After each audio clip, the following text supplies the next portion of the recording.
मौसमियाती तब्दीली से मुतल्लिक अक़वाम मुत्तहिदा के फ्रेमवर्क कन्वेंशन UNFC के फ़रीक़ैन की 28वीं कॉन्फ्रेंस दुबई में हो रही है।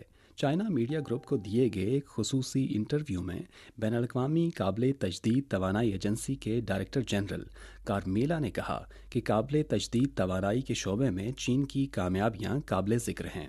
उनका कहना है कि हमने ऑफशोर पवन बिजली और चार्जिंग स्टेशंस की तामीर के शोबे में चीन की पेशरफ्त का मुशाहिदा किया है। इसके अलावा शमसी तवानाई में चीन के पास भारी सरमायाकारी के मंसूबे भी मौजूद हैं।